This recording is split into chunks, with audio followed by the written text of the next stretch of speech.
પોતાની આબરૂ ઇજ્જતની બહુ ચિંતા કરવી નહીં. કોકને એમ થાય કે હું હવે મારો ધંધો વેચી દઈશ અથવા તો મારી 2-3 પ્રોપર્ટી માર્કેટમાં બજારમાં વેચવા માટે કાઢીશ તો લોકો મારી માટે શું સમજશે, એવી ચિંતા રાખવાની જરૂર નથી.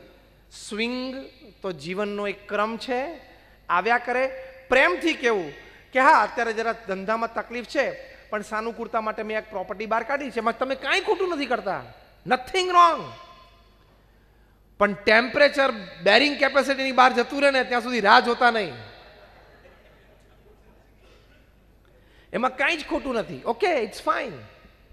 તો કહેવાની વાત એ છે કે તમારી પાસે બધું જ હોય પણ તમે જો આ સૂત્ર તમે જેવી ન શક્યા, if you cannot decide when to jump, you have to jump from the bridge into the river.